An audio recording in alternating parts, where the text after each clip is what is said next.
perkiraan kita tuh di pos 5 itu bakal ada banyak orang, Mas. Ternyata sepi sama sekali, cuma ada rombongan kita aja. Malah akhirnya cuma ada tenda kita yang berdiri. Soalnya si Dina sama si Ratna kan tidur di shelter tuh. Jadi mereka nggak buka tenda. Ketika kita bertiga mau tidur, tiba-tiba ada suara cowok di luar. Kayak teriak-teriak kayak dengan kasar kayak gitu. Buka tenda, buka tenda.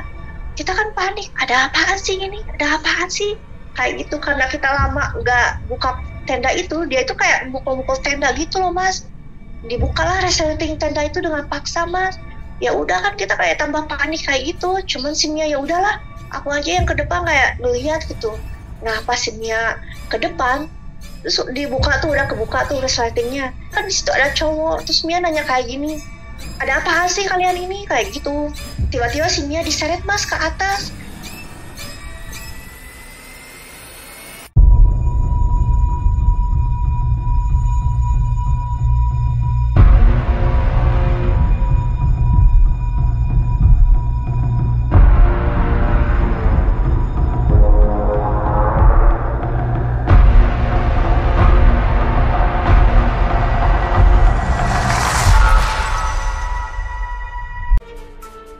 Assalamualaikum warahmatullahi wabarakatuh.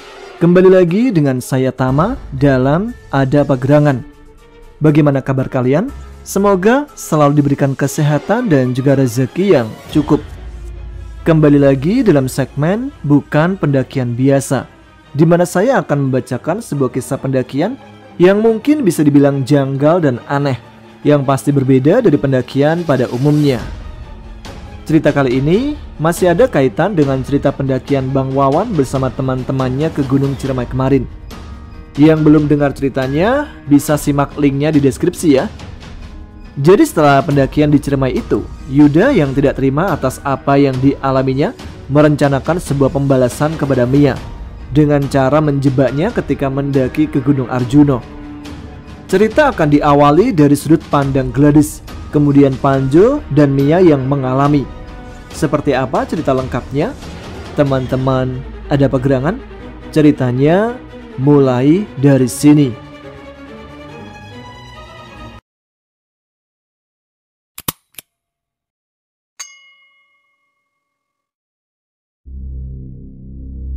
Setelah merasakan keindahan puncak Gunung Ciremai, rasa ingin mendaki ke puncak-puncak gunung lainnya menjadi lebih besar. Walaupun sempat mengalami kejadian horor di jalur pendakian Gunung Ciremai waktu itu, tidak membuat nyaliku ciut.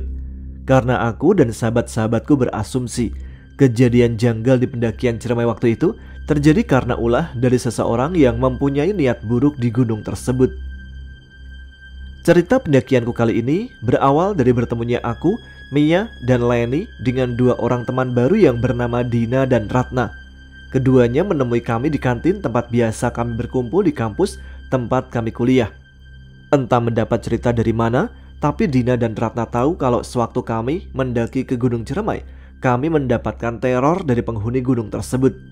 Gua dengar-dengar kalian pernah dapat pengalaman horor di Ciremai, ujar Dina yang terlihat tomboy dengan pakaian yang dikenakannya. Lu tahu dari mana?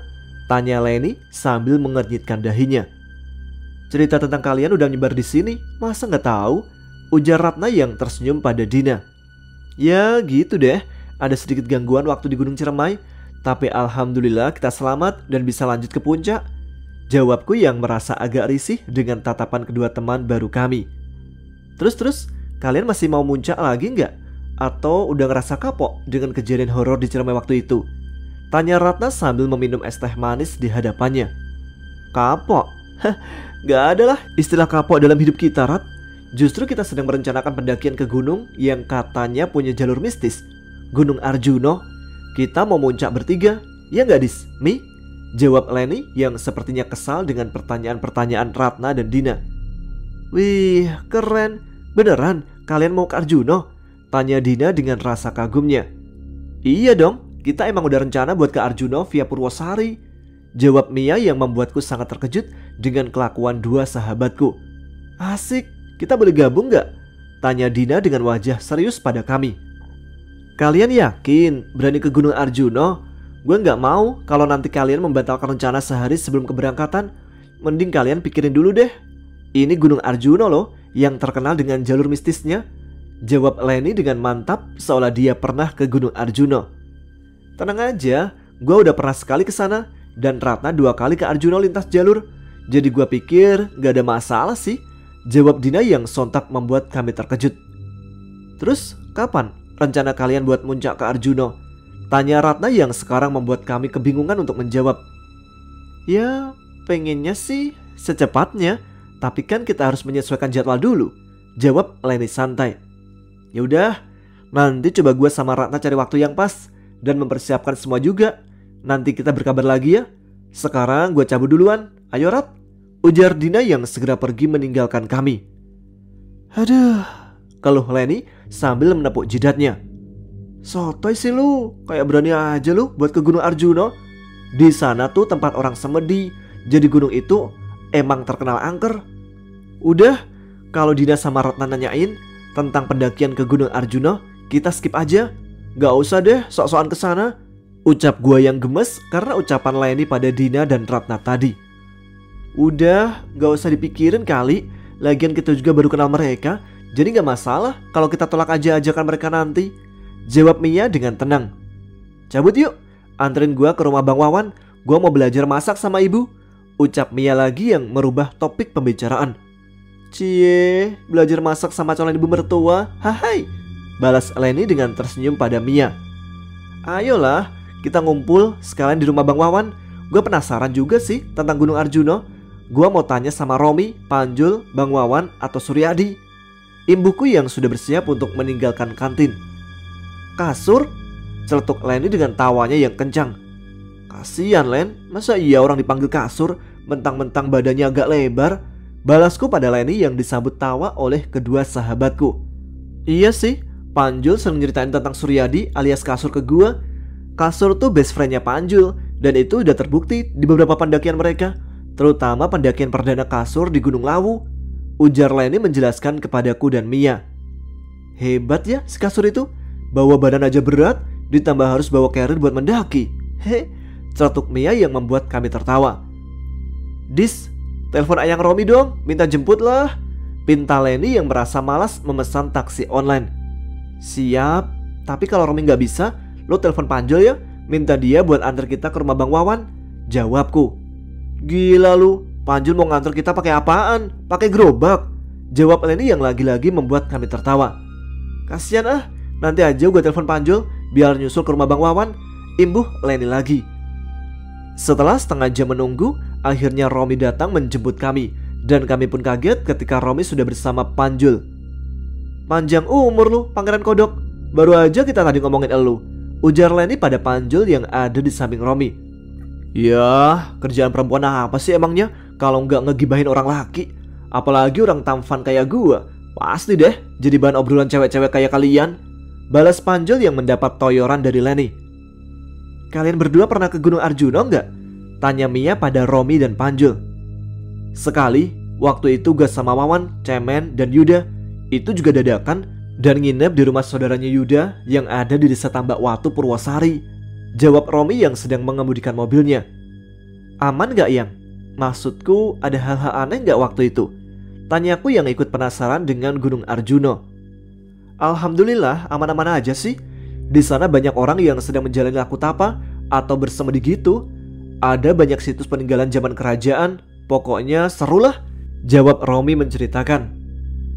Sebelum kalian ke Arjuna, mending ke Gunung Lawu atau Merbabu dulu Dis, balas Panjul menanggapi pertanyaanku tadi. Emang kenapa Panjul? Tanya Leni penasaran. Ya kalau menurut gua, jalur Lawu masih oke lah buat pendaki pemula, dan juga pemandangannya keren kok di sana, jawab Panjul menjelaskan. Nah bener tuh, ke Arjuna butuh persiapan matang. Kalau mau muncak lagi, mending ke Lawu deh, imbuh Romi. Lu pernah ke Arjuna Jul? Tanya Mia yang dari tadi hanya menatap layar gadgetnya. Gua pernah ngopi di Arjuna versi gaibnya Mi, jawab Panjul yang membuat kami makin tambah penasaran. Jul, mau dong diceritain pengalaman kamu ke Arjuna, celetuk Leni sambil memegang pundak Panjul dari belakang dengan suara manja. Anjrit, merinding dodol, jawab Panjul yang segera memalingkan wajahnya ke belakang. Iya Jul, ceritain dong. pinta Mia yang sama penasarannya dengan Leni. Ceritanya panjang, nanti aja lah kalau udah sampai di rumah Wawan, jawab Panjul yang kembali duduk dan menatap ke arah depan. Bener ya Bang Zulham, ujar gua yang membuat Panjul bergidik. Merinding gua, celetuk Panjul bergidik. Sialan lu, emangnya kita kuntilanak yang bikin lu merinding apa? Jawab Leni yang membuat Panjul dan Romi tertawa. Tidak terasa kami pun sudah sampai di depan rumah Bang Wawan yang terlihat sangat teduh dan sejuk. Siapapun pasti betah ketika duduk sambil ngobrol di halaman rumah yang hijau dengan tanaman hiasnya. Mia yang sepertinya sudah sangat akrab dengan ibunya Bang Wawan, tanpa ragu langsung menuju ke dapur untuk meminta diajari memasak. Bahan apa aja Bu yang perlu dibeli? Tanya Mia kepada ibu Bang Wawan. Bahannya udah cukup semua, tinggal masak aja, jawab ibu Bang Wawan yang super duper ramah. Dis, Len, sini, ujar Mia memanggil aku dan Leni. Buset deh Mia, udah kayak di rumahnya sendiri aja, gerutu Leni yang mengajakku untuk menyusul Mia di dapur. Tolong buat kopi buat Nak Romi sama Nak Zulham dek, pinta ibu Bang Wawan. Siap Bu jawabku yang membuat Mia mengernyitkan dahi. Gua udah sering kesini juga Mi, jadi udah kayak biasa lah, imbuhku yang membuat Leni geleng-geleng.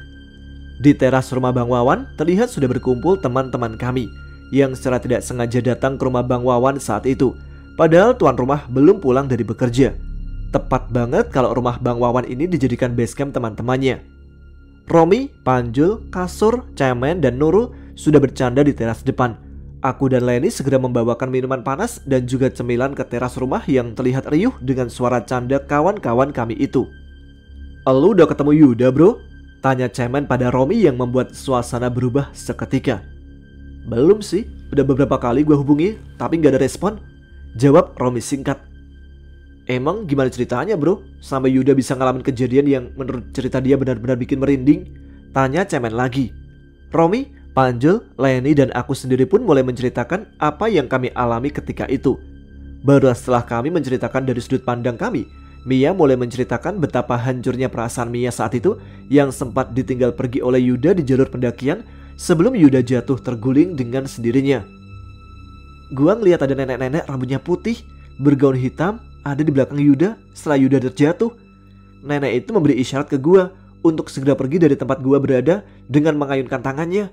Sumpah, nenek itu kelihatan marah banget. Dan yang lebih seram lagi, mata nenek itu berubah menghitam ketika kedua tangannya mulai meraih leher Yuda. Langsung aja gue lari turun, karena selain takut Yuda juga bilang kalau kita jalan sendiri-sendiri aja. Dia udah malas ngeliat muka gue, ujar Mia menceritakan kejadian yang menimpanya di Gunung Ciremai waktu itu. Cemen pun terlihat menunduk mendengarkan apa yang diceritakan oleh Mia. Gua gak nyangka Yuda punya pikiran jelek itu, balas Cemen sambil menghembuskan nafas kasarnya. Kita udah maafin dia kok, dan gue pribadi gak nyimpan dendam sedikit pun. Gue udah ikhlas atas apa yang udah dilakukan Yuda ke gue, imbuh Mia dengan mata berkaca-kaca. Ngopi lah, keburu dingin nih kopi, sahut Panjul yang membuat suasana hening menghilang. Sur, minum Sur, kayaknya lu haus banget, badan lu kisut tuh, celetuk Panjul meledek kasur yang membuat kami tersenyum dan segera melupakan kejadian di Ciremai. Memangnya Bang Wawan belum cerita ke elu ya apa yang menyebabkan teror di pendakian perdana kita waktu itu? Ujarku yang merasa kurang suka dengan pertanyaan Cemen yang sepertinya sedikit membela Yuda. Udah kok, jawab Cemen sedikit kaget dengan pertanyaanku. Nah ya udah, emang si monyet itu yang salah kok dan bikin pendakian perdana gue jadi horor, balas Leni ketus. Udahlah, katanya kalian mau dengar cerita pendakian gue di Gunung Arjuno, seru Panjul yang membuat kami segera menganggukkan kepala. Oke deh, gue cabut duluan ya, gue mau ngantar Nurul dulu, ucap Cemen yang segera berdiri dan menyalami kami semua. Oke bro, nanti balik ya, kan lu belum ketemu Wawan, balas Romi yang mengantarkan sahabatnya menuju keluar pintu pagar. Pastilah, gue mau ngantar Nurul pulang, terus gue balik lagi kok, balas Cemen yang sudah duduk di motornya. Jadi gimana Jol, cerita pendakian lu di Arjuna waktu itu? Tanya Mia yang terlihat kembali membawa makanan dari dalam rumah Bang Wawan, disusul ibu Bang Wawan yang ikut duduk di samping Mia. Iya Jol, ibu juga mau dengar cerita kamu, ucap ibu Bang Wawan yang membuat suasana semakin hangat dan penuh keakraban. Hehehe, iya bu, jawab Panjul sambil menggaruk kepalanya. Waktu itu saya berangkat ke Malang bersama 3 teman saya. Salah satunya kasur kapuk ini, Bu, ujar Panjul memulai ceritanya. Mungkin karena bercerita di depan ibunya Bang Wawan, bahasa Panjul agak sedikit lebih baik ketika menceritakan kejadian mengerikan yang dialaminya di Gunung Arjuno. Ini gara-gara kasur kapuk, kita berempat terpisah dan saya kembali masuk ke dimensi lain atau alam gaib di sana, Bu, ujar Panjul sambil melirik kasur yang hanya tersenyum sebelum ikut menceritakan kejadian itu. Emang dasar kasur blow on, buang air kecil di belakang bangunan kecil yang merupakan sebuah petilasan. Itu tuh yang ada di pos 3. Ya namanya orang gak tahu, Pak kasur ini main nyelonong ke belakang bangunan itu dengan santainya. Saya dan kedua teman saya yang gak tahu kalau kasur ke belakang bangunan itu untuk buang air kecil, hanya duduk sambil beristirahat di sana, ujar Panjul yang membuat kami semua memandang ke arah kasur atau Suryadi. Ih, oon banget sih lu, Sur, celetuk Leni yang membuat ibu Bang Wawan menggelengkan kepalanya sambil tersenyum. Itu kan tempat keramat. Ih, gak bengkak tuh, Sur, imbu Leni yang lagi-lagi membuat kami tertawa. Setelah kasur kembali berjalan ke arah kami, tiba-tiba langit jadi gelap, Bu. Mendung hitam yang dalam hitungan menit datang menyelimuti tempat yang tadinya cerah. Spontan, uhui, kita panik ya, Sur, ucap Panjul yang dianggukkan kepala oleh kasur. Perut saya tiba-tiba sakit, Bu, ucap kasur yang ikut menceritakan kejadian itu. Perut? Apa bawahnya perut, Sur? Tanya Panjul yang membuat kasur malu dan membuat kami tertawa keras. Setelah kami semua tertawa, kasur kembali menceritakan apa yang dialaminya. Saya nggak tahu kalau itu petilasan. Saya pikir cuma warung yang lagi tutup, karena di pos 2 kan ada warung. Jadi karena udah nggak tahan lagi nahan pipis, ya saya langsung nyari tempat yang aman, ujar kasur lagi. Setelah hujan turun dengan deras, kami segera berteduh di sekitar pesarian itu. Dan ketika tahu kalau tempatnya buang air tadi adalah sebuah tempat keramat, saya langsung berbisik minta maaf dan terus beristighfar, Bu. Alhamdulillah, tidak lama kemudian hujan perlahan reda dan sakit yang saya rasakan juga menghilang, imbuh kasur dengan wajahnya yang terlihat bulat. Terus kalian lanjut apa turun, Sur? Tanya Leni yang sepertinya tidak sabar mendengarkan cerita kasur yang temponya sangat lambat. Ya kalau kita turun gak ada cerita tentang gua yang ngopi di alam gaib, Don, Leni sayang, jawab Panjul sambil mengedipkan matanya ke arah Leni. Ih Panjul, gua geli kalau lu main mata gitu. Gua siram teh manis nih, ucap Leni yang merasa gregetan dengan kelakuan Panjul. Iya, jawab Panjul yang melanjutkan ceritanya. Karena kita nggak tahu apa yang dilakukan kasur, tanpa ada rasa takut dan pikiran-pikiran negatif, kami lanjutlah jalan ke pos 4. Tapi sampai di pesarian Sang Hyang Wenang, kasur ngeluh kalau burung pipitnya sakit. Ujar Panjul dengan tawanya yang membuat kami semua tertawa geli. Ya tiba-tiba gue ngerasa kayak jadi gede banget. Maaf ya, Bu, itunya maksudnya, imbuh kasur yang sepertinya malu dengan hal yang dialaminya. Bengkak, Sur, certuk Leni yang membuat ibu Bang Wawan undur diri dari tempatnya karena ada tamu yang juga berkunjung ke rumahnya. Ya udah, kalian lanjutkan ceritanya. Itu sepertinya teman ibu yang mau pesan kue, ucap ibu Bang Wawan sambil tersenyum. Terus gimana, Sur? Bengkaknya hilang gak? Tanya Leni lagi. Waktu itu gue berdoa, ya Allah, hilangkan sakitnya, tapi jangan hilangkan bengkaknya, ujar kasur dengan konyol yang membuat kami semua tertawa lagi. Gila lu, mau menang banyak lu ya, balas Mia yang kini mulai ikut berkomentar setelah ibunya Bang Wawan pergi.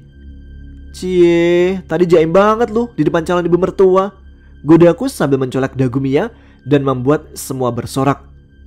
Lanjutlah, berisik nih anak bontot, ujar Mia sambil noyor kepalaku. Memang di antara aku, Leni dan Mia, akulah yang terbilang paling muda.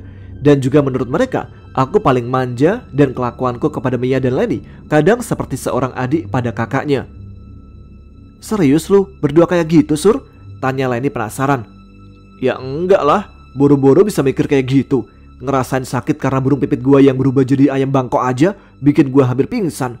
Dan karena ngelihat muka gua pucat, baru tuh anak-anak sadar kalau gue lagi gak baik-baik aja waktu itu. Gue yang ngeliat celana kasur berubah jadi lebih gede di bagian depannya, langsung nanya ke dia, kenapa bisa kayak gitu? Kasur terus ceritain lah apa yang dilakuin ke pos 3 tadi. Dan anehnya, bukannya mikir untuk putar balik atau turun lagi, kasurnya malah ngajak jalan terus. Ya karena waktu itu dia udah kehilangan kesadarannya sih, ucap Panjul lagi. Jadi dari pesarian itu lu udah gak sadar Sur? Tanya Romi yang mulai tertarik dengan cerita Panjul dan kasur. Tiba-tiba badan gue dingin dan pandangan gue gelap bro, jawab kasur dengan wajah serius. Jadi ternyata dari petilasan Sang Hyang Wenang tadi, gue sama yang lainnya jalan bareng zombie bro. Panjul malah cengengesan. Lanjutin lagi. Sampai di pos 4, kasur langsung masuk ke sebuah bangunan yang bentuknya kayak rumah.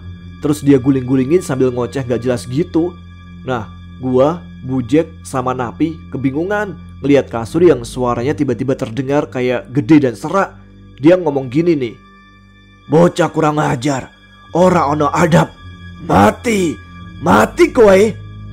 Suara kasur serak dan besar dengan mata yang putih semua. Sontak gua sama yang lain bingung dan takut. Tapi karena tahu kalau saat ini kasur lagi kerasukan, gua pelan-pelan ngajak tuh sosok yang di tubuh kasur buat mediasi. Maaf mbah, sampean siapa ya? Tolong jangan ganggu teman saya mbah, seru gua dengan tenang. Keren kan? Tapi tubuh kasur yang tadi rebahan di tanah tiba-tiba berdiri dengan tubuh sedikit membungkuk dan dengan satu tangan di belakangnya. Koncomu iki kurang ajar le, orang duwe adab ngotori panggonanku. Saiki aku gawa sukmo bocah iki, awakmu bali lunga saka panggonan iki, jawab sosok yang merasuki kasur dengan bahasa Jawa. Untungnya teman gua si Napi bisa bahasa Jawa, jadi dia tahu apa yang diucapkan sosok tadi. Jul, si kasur kayaknya udah kencing atau buang sesuatu sembarangan deh, ujar Napi yang waktu itu ikut memegang tubuh kasur. Maaf mbah, mungkin teman saya nggak tahu kalau dia sudah mengotori tempat sampean. Saya kenal baik teman saya ini mbah, jadi sepertinya dia tidak sengaja, jawab gua yang mulai merinding. Nah, awakmu tak tunggu ning panggonanku, moro, ujar sosok yang sedang menguasai tubuh kasur. Tapi dia bilang apaan barusan? Tanya gua yang kagak ngerti maksud dari makhluk gaib yang ada di tubuh kasur. Elu ditunggu di tempat mbah ini, elu disuruh datang ke tempat dia pokoknya, ujar Napi yang dengan sigap menangkap tubuh kasur yang tiba-tiba ambruk ke tanah. Kami semua yang ada di teras rumah Bang Wawan dengan serius mendengarkan cerita Panjul yang mulai membuat bulu kuduk merinding. Terus gimana Jul? Ujar Romi yang sepertinya sudah tidak sabar mendengar lanjutan cerita dari Panjul. Terus pisang gorengnya dulu bro, jawab Panjul yang dengan cepat meraih pisang goreng buatan Mia. Ih Panjul, lanjutin, ucapku yang juga sudah tidak sabar. Lanjutin Sur, jawab Panjul sambil menyenggol tubuh kasur. Lah gua kan pingsan Jul, mana gua tahu apa yang lu lakuin, jawab kasur lagi, membuat kami tertawa tapi agak sedikit sebal. Oke, dengerin nih. Gua, Napi sama Bujek lalu mengangkat tubuh kasur ke sebuah balai-balai yang ada di bangunan itu. Gua seret badan kasur yang tebel banget nih. Abis gitu gua berunding sama Napi dan Bujek. Gua minta salah satu dari mereka buat nemenin gua balik lagi ke pos 3 yang gua yakini tempat sosok makhluk yang merasuki tubuh kasur tadi. Tapi sialnya mereka gak mau kalau sendirian nganterin gua. Kalau dua-duanya nganterin gua, kasur gimana? Gua takut dia bangun dan pergi sendirian. Di situ gua mulai mikir keras buat ngeyakinin diri gua. Terus lu diantar siapa Jul? Tanya Leni sambil makan pisang gorengnya. Ya karena gak ada yang berani nganterin gua, mau gak mau ya gua balik sendiri ke pos 3. Mana udah gelap terus gerimis pula. Pokoknya suasananya serem banget dah. Auranya beda kayak di Ciremai. Auranya tuh bikin merinding sepanjang jalan, ujar Panjul yang bergidik ketika menceritakan apa yang dia alami. Dengan niat nolongin kawan gua ini, gua tepis keraguan di hati dan benak gua. Gua terus berjalan di gelapnya malam yang dingin ditambah gerimis buat balik ke pos 3. Sampai di petilasan Sang Hyang Wenang, gua ngerasa ada sosok yang sudah menunggu gua. Sosok itu terlihat tersenyum dan melambai ke arah gua. Tanpa rasa takut sedikit pun, gua berjalan tuh ke arah sosok yang gua pikir adalah seseorang yang sedang ritual. Pas gua deketin, gua kaget bukan main. Ketika sosok mbah-mbah dengan badan yang gemuk berdiri tanpa menginjak tanah bro, alias ngambang. Sosok itu lalu memanggil gua dan mengajak gua berjalan buat ngikutin dia. Temanmu itu bodoh atau memang tidak ngerti ya? Lawang tempat itu disakralkan malah dikencingi. Dasar bocah goblok, ujar kakek-kakek yang badannya hampir sama kayak kasur. Terus lo jalan ngikutin itu kakek bro? Tanya Romi cepat. Iyalah, gua jalan ngikuti kakek itu ke alam gaib, jawab Panjul singkat sambil memakan lagi pisang goreng yang ada di depannya. Mia yang merasa sedikit tidak sabar pun lalu mengangkat piring berisi pisang goreng yang ada di meja dan membawanya ke dalam. Selesain dulu cerita lu, baru abisin tuh pisang goreng, seru Mia yang kembali duduk di sampingku. Parah lu Mia, gitu aja, balas Panjul dengan tertawa. Nanti aja deh, gua tulis ceritanya. Sekarang gua mau balik dulu, ada jadwal les piano nih, imbuh Panjul dengan wajah serius. Panjul! Sergah kami semua yang ada di tempat itu. Wih, rame bener nih, ucap Wawan yang melihat kami sedang berkumpul di rumahnya. Nemenin Mia bro, katanya Mia malu tuh kalau nunggu lu di sini sendirian, ujar Panjul yang sontak membuat Mia tersipu. Bisa aja lu gantungan kunci, balas Wawan yang langsung masuk menaruh barang bawaannya. Ketika Bang Wawan kembali lagi ke teras rumahnya, Bang Wawan lalu mengajak kita semua untuk masuk ke dalam rumah karena ibunya sudah menyiapkan makan untuk kami. Hah? Ibu udah nyiapin makan bang? Seru Mia yang segera masuk ke dalam rumah. Calon mantu PA, ujar Leni ke arah Mia yang membuat Bang Wawan tersenyum. Setelah makan kami tidak lagi dapat mendengarkan Panjul melanjutkan ceritanya karena emaknya menelpon dan meminta Panjul untuk mengantarkannya ke rumah saudaranya. Sampai cerita ini aku tulis, aku juga belum tahu kelanjutan kisah Panjul yang mencoba menolong kasur. Mungkin nanti biar Panjul sendiri yang akan menceritakannya. Sekarang kita lanjut ke ceritaku. Mia dan Leni yang mengalami kejadian menegangkan, mengharukan dan menyeramkan di Gunung Arjuno. Beberapa hari kemudian, aku, Mia dan Leni kembali bertemu dengan Dina dan Ratna. Mereka kembali membahas tentang rencananya untuk mendaki ke Gunung Arjuno. Gimana nih, trio wek-wek? Beneran mau ikut kita ke Arjuno? Tanya Dina yang berjalan menghampiri kami. Kata-kata Dina tadi sontak membuat Leni meradang. Dengan gaya khasnya, Leni menjawab bahwa dia siap kapan aja untuk mendaki. Kapan lu mau berangkat ha? Tanya Leni dengan ketus. Wih, santai mbak, gue kan cuma nanya. Lagian emang kalian bener-bener punya nyali buat naik ke Arjuno? Ujar Ratna yang terdengar seperti mengejek kami.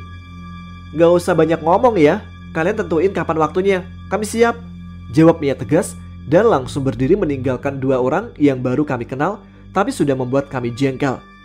Mia mengajak kami untuk lanjut ke rumahku untuk membahas tantangan dari dua ubur-ubur tadi yang mengajak kami nanjak ke Arjuno.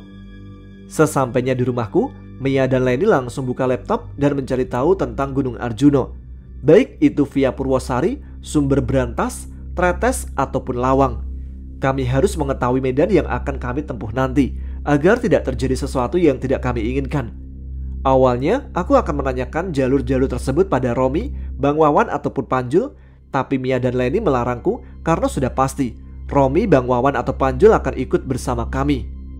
Ya, kalau Bang Wawan atau Romi ikut, kita malu lah sama dua ubur-ubur itu. Lu gak ngerasa diremehin tadi? Ujar Leni yang terlihat fokus menatap layar gadgetnya. Iya sih, tapi kalian yakin mau ke sana? Tanyaku yang membuat kedua sahabatku menatap tajam ke arahku. Yakin, seyakin-yakinnya, jawab keduanya serentak. Aku yang jadi anak bawang pun hanya bisa mengangguk mendengar jawaban dari keduanya.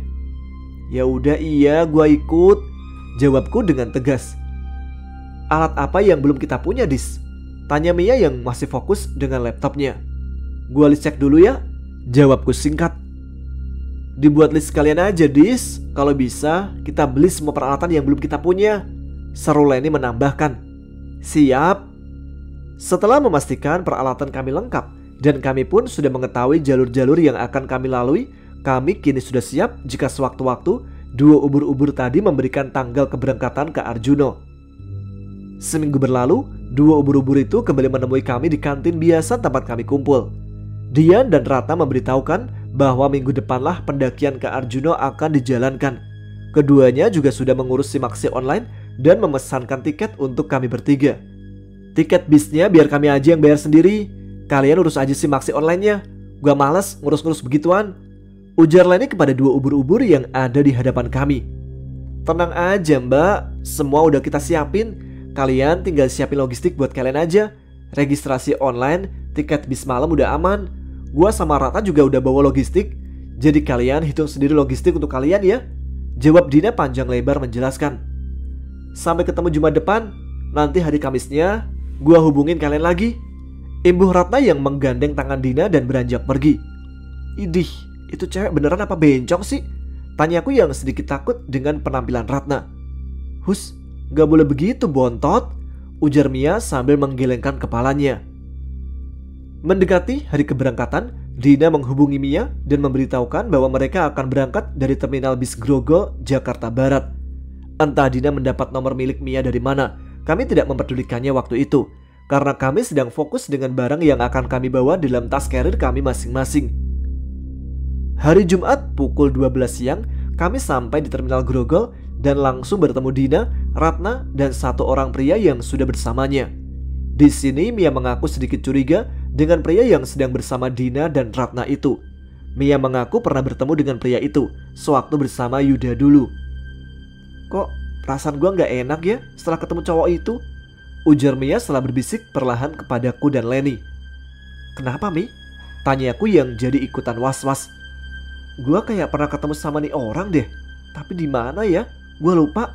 Jawab Mia yang berusaha mengingat sosok pria yang berada tidak jauh dari tempat kami berdiri. Lu salah orang kali Mi, ucap Leni yang berusaha menenangkan Mia. Gue pernah lihat cowok itu sama Yuda seminggu setelah kita jadi Ciremai, jawab Mia yang terus memperhatikan cowok yang bertubuh tinggi besar itu. Moga aja pendakian ini gak ada hubungannya dengan Yuda, bisik Mia perlahan. Sekitar pukul 1:30 siang, bis mulai meninggalkan terminal. Karena merasa ada yang tidak beres dengan dua ubur-ubur ini, akhirnya gue mengirimkan pesan singkat pada Romi. Romi yang sepertinya marah karena tahu kalau saat ini aku sedang berada dalam bis menuju Malang, berkali-kali menelponku. Karena takut kalau Romi akan menelpon Leni atau Mia, akhirnya aku berjalan ke bagian belakang bis yang terdapat toilet dan mengangkat panggilan masuk dari Romi. Kalian beneran sekarang sedang OTW ke Malang? Ujar Romi melalui sambungan telepon. Iya yang, maaf ya. Kalau kita ngomong ke kamu, Bang Wawan atau Panjul, pasti kalian akan ikut. Soalnya ini semacam kayak tantangan dari Dina dan Ratna yang... Jawabku menjelaskan. Dina sama Ratna itu siapa Dis? Tanya Romi lagi. Aku Mia sama Leni baru kenal sih. Terus mereka kayak nantangin kita buat mendaki Arjuno. Tapi anehnya ada cowok yang ikut bersama mereka. Dan Mia pernah ngeliat cowok itu sedang bersama Yuda seminggu setelah kita turun dari Ciremayang. Ujarku menjelaskan pada Romi. Yaudah, aku susul ke sana, jawab Romi tegas. Gak usah lah Yang, kita aman kok, balasku. Oh iya Yang, kamu gak usah nelpon atau WhatsApp Mia atau Leni ya. Nanti mereka pasti ngambek kalau kamu tahu. Imbuku meminta Romi untuk tidak menanyakan hal itu pada Mia atau Leni. Yaudah, kamu hati-hati. Oh iya, kamu mau naik lewat jalur mana? Tanya Romi sebelum mengakhiri panggilannya. Lewat Purwosari Yang, jawabku yang langsung berpamitan pada Romi dan kembali menuju kursi penumpang yang tadi aku tempati. Ngapain Dis? Tanya Leni yang sepertinya terbangun dari tidurnya. Pipis, jawabku singkat lalu memakai penutup kepala dan mengambil posisi untuk tidur. Keesokan harinya kami tiba di terminal Arjosari dan langsung menuju homestay yang ada di basecamp Purwosari. Dina dan Ratna yang sebelumnya terlihat menyebalkan kini menjadi sosok yang humble dan menyenangkan. Aneh, gumamku dalam hati. Setelah masuk ke dalam kamar yang sudah dipesan Dina dan Ratna, kami pun beristirahat dan menikmati sarapan pagi di sekitar base camp. Kami berbincang kembali bersama Dina dan Ratna di sebuah warung. Jadi, berapa tiket dan sewa kamarnya Din? Tanya Mia kepada Dina sambil menyantap sarapannya. Santai lah Bu, gak usah dipikirin lah. Anggap aja itu semua awal persahabatan kita. Ya gak Rat? Jawab Dina sambil memandang kami bertiga. Gak enak lah Din, biar kami bayar masing-masing aja, jawab Mia dengan wajah serius. Gini aja deh, tiket pulang biar kita yang beli, seru Leni yang disambut senyum oleh dua orang yang kini terlihat menyenangkan. Gampang, yang penting kita istirahat cukup. Besok pagi-pagi sekali kita mulai nanjak, jawab Ratna yang berdiri sambil memegang pundak Mia dan berlalu meninggalkan kami. Udah, santai aja sih. Ibu Dina yang segera menyusul Ratna. Siang harinya, karena merasa jenuh, gua dan Leni berjalan-jalan di sekitar base camp. Mia yang memilih untuk tidur, membiarkan aku dan Leni pergi. Setelah berjalan agak jauh dari homestay yang kami tempati, mata Leni menangkap sosok yang sepertinya dia kenal. Leni pun segera menarikku dan mengajakku untuk bersembunyi di balik tembok sebuah rumah.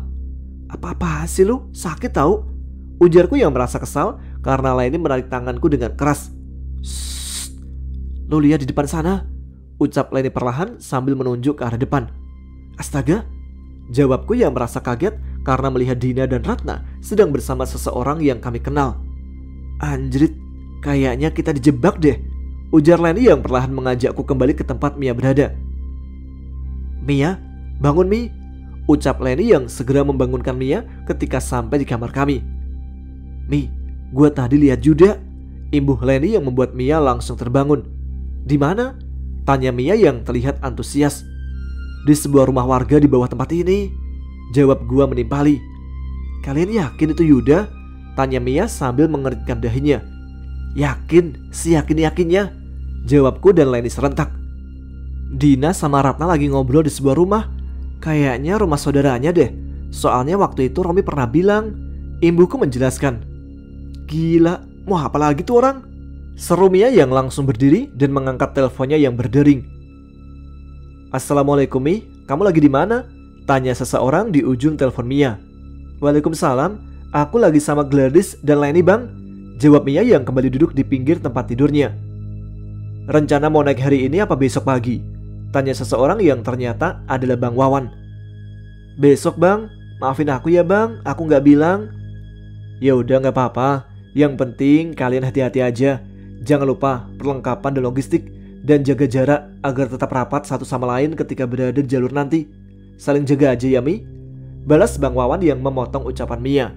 Suara Bang Wawan benar-benar membuat kami bertiga bimbang waktu itu. Tapi kami juga tidak bisa membatalkan pendakian ini, karena sudah pasti kami merasa sungkan dengan Dina dan Ratna. Lanjut gak Mi? Tanya Leni yang dengan wajah serius. Belum sempat Mia menjawab pertanyaan dari Leni, seseorang terdengar mengetuk pintu kamar kami. Aku pun segera membukanya dan merasa agak terkejut ketika melihat Ratna ada di depan pintu kamar kami. Ratna, masuk Rat? Ujarku mempersilahkan Ratna masuk. Gak usah, di sini aja. Gua cuma mau bilang, pendakian kita dimajuin. Kalian siap-siap ya, 1 jam lagi kita berangkat. Ujar Ratna yang langsung pergi setelah memberitahu kami. Lanjut Len, bismillah aja. Semoga gak ada apa-apa di atas nanti, jawab Mia yang langsung bersiap. Keberadaan Yuda di area basecamp Purwosari ini menimbulkan tanda tanya besar di hati kami. Kami jelas berpikiran negatif kepada mantan kekasih Mia itu karena kejadian yang menimpa kami di Ciremai beberapa bulan lalu. Tapi sepertinya kami memang sudah masuk dalam perangkap yang sudah dipersiapkan Yuda saat ini, dan entah kenapa kami sedikit pun tidak memiliki keinginan untuk membatalkan pendakian ini. Sekitar jam 11 siang kami mulai perjalanan pendakian itu dari pos 1. Setelah sebelumnya kami menggunakan ojek yang mengantar kami sampai di pos 1. Len, Dis, kalian tenang ya. Insya Allah semua akan baik-baik saja selama kita nggak terpisah. Jaga jarak untuk tetap dekat satu sama lain. Di gunung ini kita nggak bisa ngandelin Romi, Panjul atau Bang Wawan seperti pendakian kita sebelumnya. Kalau ada yang ngerasa capek atau sakit langsung kasih kode, bilang break aja dan kita langsung berhenti. Dan kalau ada yang melihat atau merasakan sosok yang tak kasat mata, kasih kode stop, bilang aja stop dan kita langsung berhenti. Paham? Ujar Mia yang memberi wejangan padaku dan Leni. Oke Mi, positif thinking aja, jawab Leni.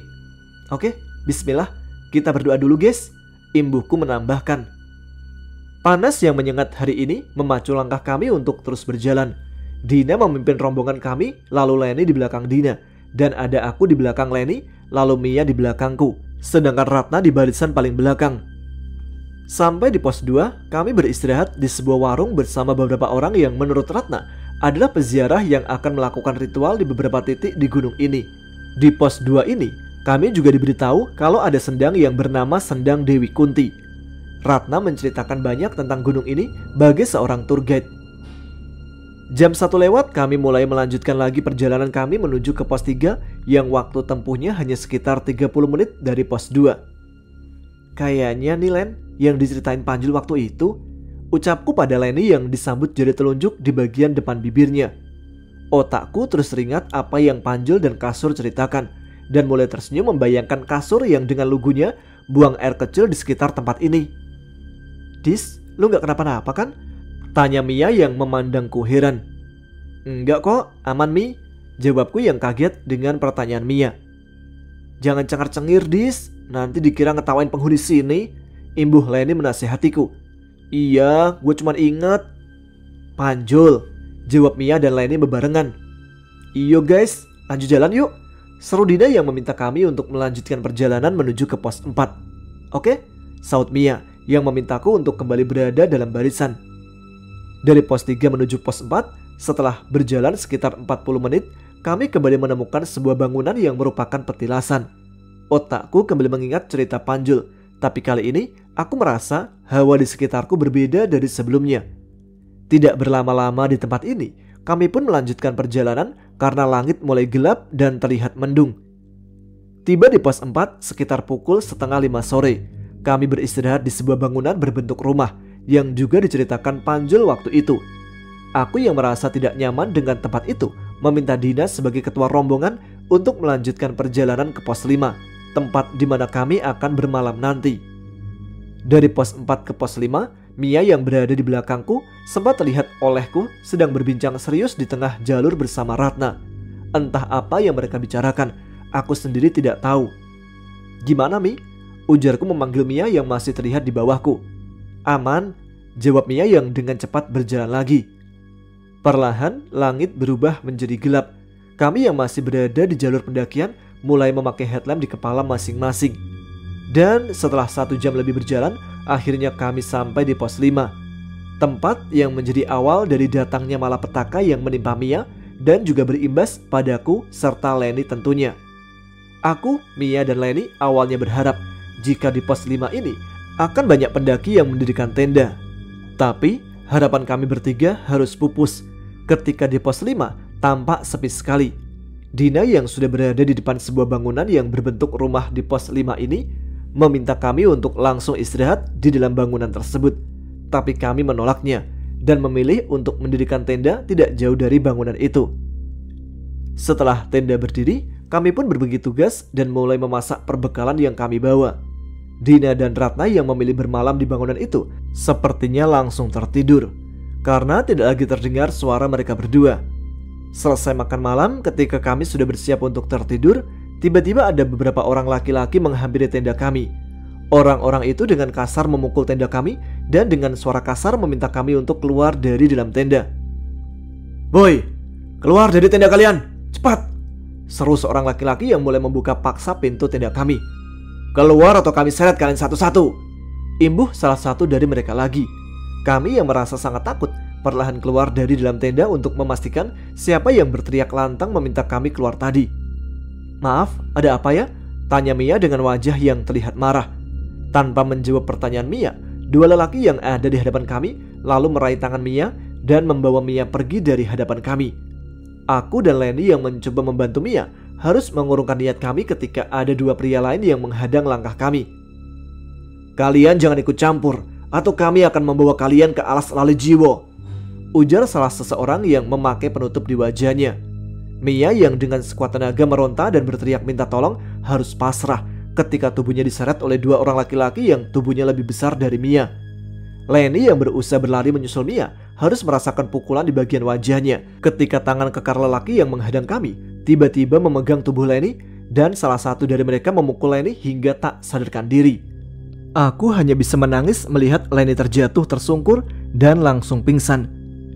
Dan tangisku semakin pilu ketika mendengar jeritan Mia yang terus memanggil namaku dan Leni untuk meminta tolong. Urus temanmu ini, bawa masuk ke tenda dan jangan kemana-mana jika ingin selamat. Paham? Ucap kedua orang yang berlalu pergi meninggalkan aku dan Leni. Aku segera membawa tubuh Leni ke dalam tenda walau harus menyeret tubuhnya. Setelah itu, aku memberanikan diri untuk membangunkan Ratna dan Dina yang berada di sebuah bangunan di pos 5 ini. Sampai di depan bangunan yang digunakan Dina dan Ratna untuk istirahat tadi, aku lalu mengetuk pintu bangunan tersebut dan berteriak memanggil Dina dan Ratna.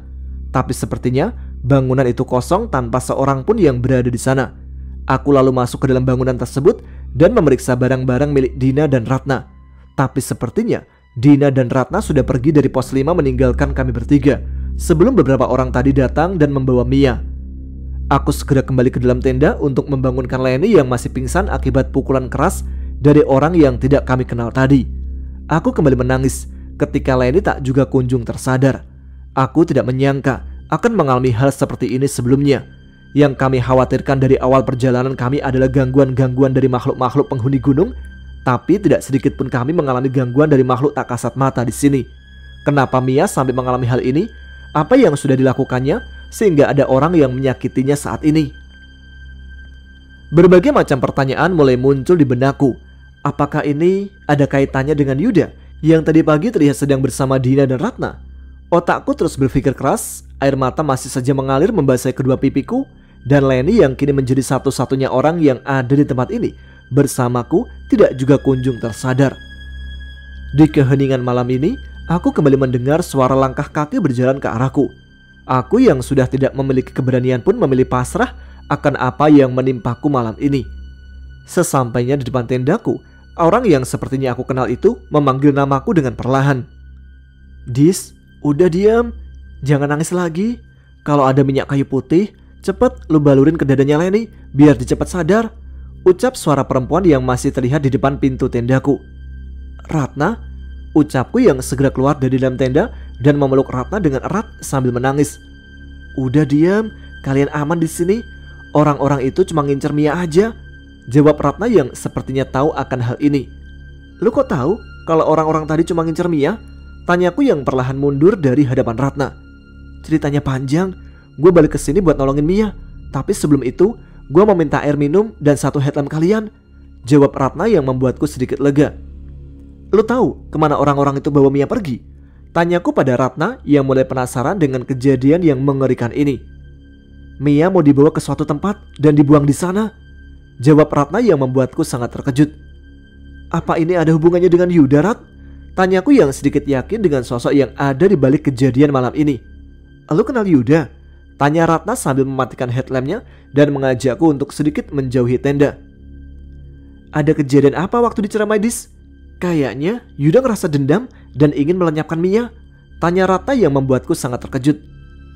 "Waktu itu Yuda sama Mia terpisah dari rombongan kami dan kami semua mendapatkan teror dari makhluk-makhluk astral di sana.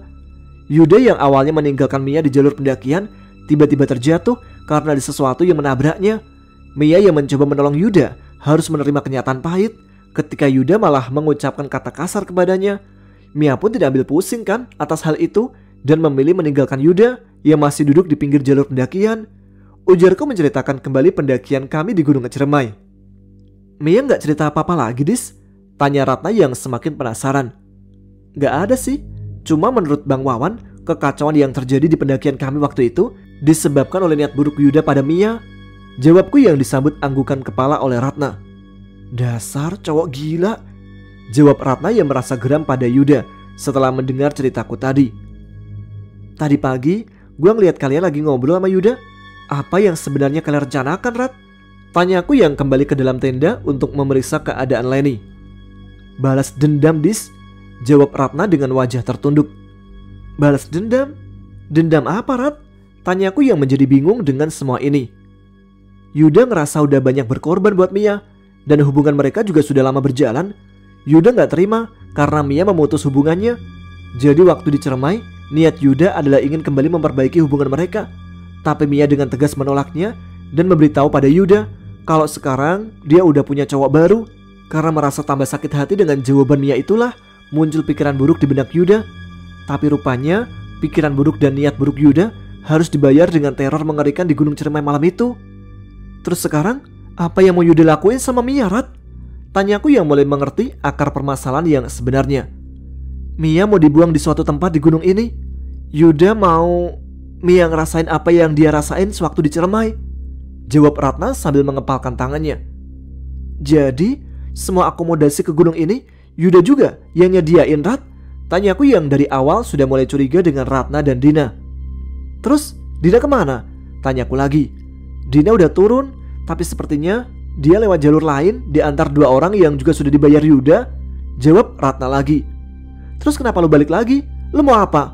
Tanyaku dengan nada ketus.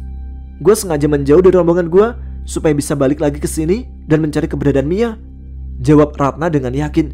Tapi sayangnya niat baik Ratna harus gagal ketika Dina bersama dua orang yang akan mengantarnya turun kembali lagi ke pos 5 tempat di mana aku berada saat ini. Lu ngapain di sini, Rat? Tanya Dina membentak Ratna. Gue nggak tega sama dua anak ini. Gue cuma memastikan mereka aman, jawab Ratna datar. Maaf ya, kita nggak bisa bantu kalian. Kita mau turun sekarang juga. Kalau kalian mau ikut bareng turun, cepet beresin peralatan kalian, ujar Dina kepadaku. Ratna yang sudah memberiku kode sebelumnya perlahan pergi dari depan tendaku dan segera mengajak Dina untuk meninggalkan tempat ini. Mereka aman, Din, ayo turun, ucap Ratna pada Dina. Setelah Ratna dan Dina pergi meninggalkan aku bersama Leni yang masih belum sadar diri, dari arah bawah aku mendengar beberapa orang seperti sedang menuju ke arah tempat ini. Aku yang mulai ketakutan memilih untuk berdiam diri di samping tubuh Leni sambil menangis. Sepertinya lebih dari dua orang yang berjalan menuju ke tempatku, dan setelah jarak orang-orang itu semakin dekat, terdengar suara yang sangat aku kenal memanggilku. Dis, Gladys, ucap Romi yang terdengar memanggilku. Aku yang merasa sangat senang mendengar suara orang yang aku sayang itu datang, segera keluar dari dalam tendaku dan menangis sejadi-jadinya. Romi, Bang Wawan, Panjul dan Kasur datang untuk memastikan keadaan kami.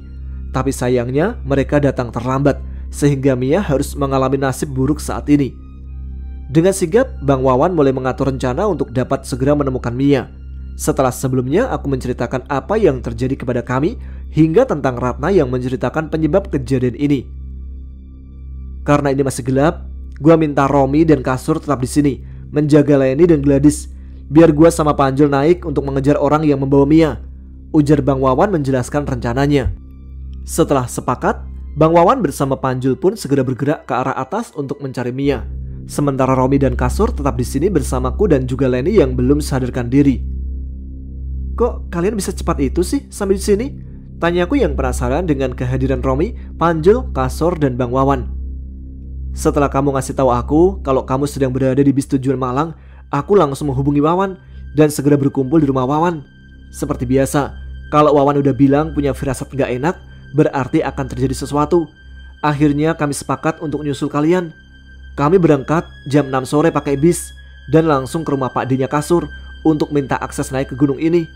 Kalau tanpa bantuan dari Kasur dan Pak D-nya, mustahil kita bisa sampai di sini, ujar Romi menjelaskan panjang lebar. Makasih ya Sur, kita hutang budi sama elu, ujarku yang disambut acungan jempol dari Kasur. Ngomong-ngomong, lu gak takut sama penghuni di sini, Sur? Tanyaku yang masih sangat penasaran dengan cerita Panjul dan Kasur yang mengalami kejadian aneh di gunung ini. Enggak, kan gue udah minta maaf. Gue juga udah bersihin tempat yang gue kotori. Terus Pak D gue juga ngadain semacam selamatan gitu, biar para penghuni sini gak gangguin gue lagi, jawab Kasur menjelaskan. Sekitar 2 jam berlalu, Bang Wawan dan Panjul kembali turun ke arah tenda dan menceritakan apa yang ditemuinya di pos 7 Jawa Dwipa. Mia masih hidup dan sekarang dia di antara alam nyata dan alam gaib, ucap Bang Wawan yang terlihat sangat sedih waktu itu. Abang tahu dari mana, Bang? Tanyaku dengan lugu yang sepertinya tidak percaya akan apa yang Bang Wawan katakan tadi. Gua sama Wawan ketemu Resi yang menjaga tempat ini. Resi itu bilang kalau gua terus nyari Mia, kemungkinan besar kami juga akan ikut menghilang. Maka dari itu kami diminta untuk kembali, jawab Panjul yang sepertinya sangat marah dengan kejadian ini. Coba lo minta tolong sama yang di pos 3, Jul, ujar Kasur yang sepertinya terdengar janggal. Bisa kali ya, tapi caranya gimana, Sur? Tanya Panjul sambil terus berpikir. Kita turun sekarang, gua tahu caranya. Semoga aja Panjul dapat izin dari Eyang buat melintasi dimensi lain, ujar Bang Wawan yang terlihat kembali bersemangat. Karena tidak ada pilihan lain, kami pun segera membereskan perlengkapan kami. Alhamdulillah, Leni pun mulai tersadar dan menangis jadi-jadinya ketika mengetahui Mia telah diculik oleh orang-orang yang menyerangnya tadi. Panjul dan Bang Wawan meluncur ke pos 3 lebih dahulu, dan kami dimintanya untuk menyusul perlahan karena kondisi Leni yang belum stabil. Cerita beralih dari sudut pandang Panjul dan Bang Wawan. Sampai di pos 4, Wawan terlihat berdiri di depan arca Eyang Semar, bukan untuk meminta sesuatu pada benda keramat itu, tapi sekedar untuk berinteraksi dengan sosok yang ada di tempat itu. Setelah itu, kami lanjut turun dan berhenti di petilasan Sang Hyang Wenang. Di sini kami merasakan aura berbeda yang membangunkan bulu-bulu halus di bagian leher kami. Entah apa yang membuat gua merinding saat itu, tapi sepertinya sosok-sosok penghuni tempat itu telah mengetahui apa yang sedang kami alami. "Bukannya di sini tempat lu nyebrang ya bro?" tanya Wawan yang sepertinya tahu kalau gua pernah masuk ke dimensi lain di sini. "Iya bro, dan rasanya sama kayak waktu." Belum sempat gua jelasin panjang lebar ke Wawan, tiba-tiba sosok yang pernah gua temui dulu kini hadir lagi di depan gua dan Wawan. "Ada apa, Le? Awakmu kok koyok wong bingung?" tanya sosok berbadan gemuk dengan cahaya kekuningan yang menyelimutinya. "Maaf Eyang, kami ingin menolong teman kami yang dibawa oleh orang-orang yang tidak bertanggung jawab dan membuang teman kami di sebuah tempat, Eyang," ujar Wawan yang tanpa sedikit pun merasa takut untuk menjelaskan apa yang sedang kami alami. "Kalian tidak akan bisa berjalan di tempatku, Le. Kalian belum kuat," jawab sosok Eyang yang berdiri melayang di hadapan kami. "Maaf Eyang, apakah tidak ada cara lain?" tanya Wawan yang sepertinya yakin bisa menyelamatkan Mia dengan bantuan sosok yang ini. Ada, jawab sosok Eyang sambil tersenyum dan memandang gua. "Ayo Le, awakmu sing iso tak sebrangke, mergo awakmu wis tau nglemboro nang jagating para dewa," ujar sosok Eyang yang mengajak gua kembali masuk ke dimensi gaib. Wawan menepuk pundakku dan berkata, "Bawa Mia dengan selamat bro," bisik Wawan perlahan. "Insya Allah bro," jawab gua yang perlahan mengikuti sosok Eyang yang dulu juga pernah menolong gua dan Kasur. Setelah gua memasuki alam gaib, gua ngelihat pemandangan yang sangat indah yang belum pernah gua lihat di dunia nyata. Hutan yang sejuk dengan kicau burung yang terdengar merdu. Kupu-kupu berterbangan dari satu bunga ke bunga lain menambah indah pemandangan di alam ini. Setelah pemandangan indah yang gua lihat, tiba-tiba keadaan menjadi gelap dan terus gelap sepanjang gua berjalan di belakang sosok yang ini. Sampai akhirnya gua melihat dengan samar-samar sebuah tempat yang tertutup kabut dengan pohon-pohon besar di sekitarnya. Ketika mendekati tempat yang menjadi batas antara gelap dan terang, Eyang berdiri menatap ke depan lalu meminta gua untuk melihat pemandangan yang membuat gua terkejut saat itu. Gua melihat Mia dikelilingi banyak sosok makhluk halus yang terus menarik-narik tubuh Mia. Makhluk-makhluk menyeramkan itu ada yang berbentuk anak kecil dengan kuping panjang, ada yang memiliki tangan dan kaki yang sama panjang, dan ada juga yang sekujur tubuhnya diselimuti bulu hitam. "Kuwi sing diarani jin-jin angkara murka, sing iso gawe menungso ilang pikirane lan ilang jiwane," ucap Eyang yang sedikit gua ngerti. Setelah itu, Eyang mengibaskan tangannya ke arah Mia yang sedang menjadi rebutan puluhan makhluk tak kasat mata. Lalu dengan sekejap, makhluk-makhluk menyeramkan itu lari tunggang langgang melihat kehadiran Eyang. Cerita beralih dari sudut pandang Mia. Aku semakin jauh dari tenda tempatku Leni dan Gladys berada. Dua orang lelaki dengan tenaga yang sangat kuat ini terus saja menarik tubuhku ke arah atas dari gunung ini. Aku yang tiba-tiba merasa pusing dan sesak nafas, akhirnya kehilangan kesadaranku dan terjatuh di antara dua lelaki yang terus menarikku. Entah sudah berapa lama aku tidak sadarkan diri, dan ketika aku membuka kedua mataku, aku kini berada di sebuah tempat dengan rimbunnya pepohonan. Rasa haus yang kini aku rasakan memaksaku untuk segera berdiri dan mencari jalan untuk kembali ke tenda tempat Gladys dan Leni berada. Tapi karena kepalaku yang masih sedikit pusing, aku pun kembali terduduk bersandar pada sebuah pohon besar. Perlahan langit pun mulai terang dan aku dengan jelas mulai dapat melihat ke sekitar tempatku berada. Sepertinya aku sedang berada di sebuah hutan dengan vegetasi rapat dan tertutup kabut. "Apakah orang-orang itu membawaku ke alas lali jiwa ya?" tanyaku dalam hati. Tidak jauh dari tempatku berada, aku melihat botol air mineral yang masih tersegel. Aku pun segera mengambil botol air mineral itu lalu segera meminumnya. Setelah merasa kondisiku membaik, aku memeriksa kondisi tubuhku dan di bagian pribadiku. Aku takut kalau orang-orang yang menyeretku semalam telah melakukan hal yang tidak aku inginkan. Tapi alhamdulillah semua aman. Orang-orang itu hanya membawaku ke tempat ini untuk sebuah tujuan yang belum aku tahu. Aku lalu perlahan pergi dari tempat di mana aku tersadar tadi dan mencoba mencari jalur pendakian. Matahari pun perlahan mulai menerangi bumi dengan sempurna dan kabut yang menutupi tempat ini perlahan menghilang. Kulangkahkan terus kedua kakiku mengikuti kata hati yang mencoba menuntunku menemui jalan menuju tempat di mana teman-temanku berada. Aku merasa sudah jauh melangkah dari tempat di mana tadi aku tersadar. Tapi anehnya, aku kembali lagi ke tempat semula. Ya Allah, apa yang sedang terjadi kepadaku? Apakah aku harus mati di sini? Bisikku dalam hati karena mulai merasa putus asa. Aku kembali berjalan dan mengambil arah yang lain. Tapi lagi-lagi, aku kembali ke tempat di mana aku tersadar dari pingsanku. Rasa hati semakin tak menentu. Aku pun berteriak sekuat tenaga, lalu menangis meratapi nasib buruk yang sedang menimpaku. Ya Allah, selamatkan hamba. Hamba tidak ingin mati di sini. Ucapku berdoa dengan suara yang lantang. Kabut kembali datang menutupi tempatku berada. Aku mulai mendengar suara-suara seperti semua orang memanggil. Tapi suara itu seperti bergema dan berpindah-pindah tempat. Aku mencoba berpindah tempat untuk menghindari hembusan angin yang kini datang menerpa tubuhku. Dingin yang kurasakan saat ini benar-benar membuatku tidak berdaya. Di saat aku hampir kehilangan kesadaranku, tiba-tiba aku melihat seseorang yang aku kenal sedang berjalan ke arahku. Aku yang mengira sosok itu adalah Bang Wawan, lalu memanggilnya dengan sekuat tenaga. Bang Wawan, ucapku sambil menjulurkan tanganku. Ini Bang Panjul, Neng. Bang Wawan belum dapat SIM buat kesini, jawab sosok Panjul yang membuatku malu. Alhamdulillah, lu beneran Panjul kan? Tanyaku memastikan orang itu adalah salah satu sahabatku. Iya, ini Panjul asli, tanpa bahan pengawet, jawab Panjul yang langsung menggendong tubuhku yang terasa lemas ini. Entah apa yang terjadi kemudian, dalam sekejap mata, aku yang merasa tubuhku menjadi hangat dan di sampingku sudah ada Gladys dan Leni. Alhamdulillah, lu udah sadar Mia? Ujar Leni yang mengetahui aku sudah terbangun dari tidurku. Gua mimpi jelek banget, Len, ucapku pada kedua sahabatku yang ada di sampingku. Nanti aja kita ceritain, yang penting lu selamat, Mi, ujar Gladys yang membuatku bingung saat ini. Kok kita di sini sih? Bukannya tadi kita ngecamp di pos 5 ya? Tanyaku lagi yang benar-benar tidak ingat apa yang telah terjadi. Lu gak ingat semalam lu dibawa orang dengan paksa, Mi? Tanya Leni yang perlahan mengembalikan ingatanku. Panjul? Ujarku kaget ketika ingat kalau Panjul tadi seperti menggendongku.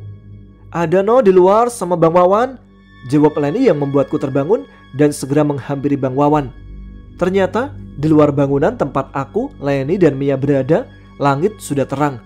Dan di sana aku juga melihat Panjul, Romi, Kasur dan Bang Wawan. Aku berlari ke arah Bang Wawan dan langsung menangis di pelukannya. Aku tidak tahu apa yang akan terjadi jika saja Bang Wawan, Romi, Panjul dan Kasur tidak datang menyelamatkanku. Maafin aku atas kebodohanku ini ya Bang, ucapku yang masih memeluk erat orang yang aku sayangi. Iya Mi, bukan salahmu atau salah Leni juga Gladys. Kalian adalah korban dari kejahatan yang sudah dilakukan oleh seorang sahabat kita. Saat ini kita harus turun dulu ke base camp dan langsung ke rumah saudaranya Suryadi, balas Bang Wawan yang membuat tenang. Setelah merasa tubuhku membaik, kami pun perlahan meninggalkan pos 4 untuk kembali ke base camp. Perjalanan turun kami terasa sangat cepat karena ada Panjul dan Kasur yang selalu memberikan celetukan-celetukan lucu yang membuat kami semua tertawa. Sampai di base camp, Romi yang berniat untuk melaporkan bahwa 3 pendaki yang bernama Gladys, Leni dan Mia sudah turun dengan selamat dari atas Gunung Arjuno. Tapi alangkah terkejutnya, Romi yang waktu itu ditemani Gladys ketika berada di daftar buku tamu dan pendaftaran online tidak ada nama kami. Agar tidak menimbulkan pertanyaan dari pihak base camp, akhirnya Romi dan Gladys tidak mempermasalahkan hal tersebut. Mereka lalu kembali ke tempat kami beristirahat dan menceritakan apa yang didapatnya dari pihak base camp. Setelah itu, kami lanjut ke rumah Pak D dari Suryadi alias Kasur untuk beristirahat dan memikirkan langkah-langkah yang harus kami tempuh. Sepertinya, Yuda memang sudah mempersiapkan semuanya agar ketika aku, Gladys atau Leni hilang di Gunung Arjuno, tidak ada yang akan mencari kami. Dengan sempurna Yuda merencanakan untuk membuatku hilang di Gunung Arjuno. Entah seberapa kecewanya dia kepadaku, sampai tega berbuat sedemikian rupa kepadaku dan juga sahabat-sahabatku. Kisah ini masih akan terus berlanjut sampai suatu ketika Yuda mendapatkan karma atas apa yang sudah dilakukannya. Terima kasih kepada sahabat-sahabat kami yang dengan tulus membantu dan menyelamatkan kami. Kalian adalah sahabat terbaik kami, Romi, Panjul, dan Kasur, serta orang yang sangat aku sayangi, Irwan Syah Putra, alias Bang Wawan. Salam dari kami pendaki pemula, Mia, Gladys, dan Leni. Baik, demikian cerita dari Mia, Leni, dan Gladys yang mengalami pengalaman buruk ketika mendaki ke Gunung Arjuna. Ketika khawatir akan gangguan makhluk halus, namun ternyata yang lebih kejam adalah perbuatan dari manusia. Kita tunggu kelanjutan ceritanya untuk mengetahui seperti apa nasib Yuda. Terima kasih untuk Mas Untung Prasetyo yang menulis kisah dari narasumber kita. Terima kasih juga kepada teman-teman sekalian yang terus menyimak setiap episode Ada Apa Gerangan. Dengan menyimak saja, kalian sudah sangat membantu channel ini berkembang. Apalagi tambah like dan share video ini. Jangan ragu tuliskan komen, tunjukkan eksistensi kalian. Saya Tama pamit, tetap semangat, selamat malam. Wassalamualaikum warahmatullahi wabarakatuh.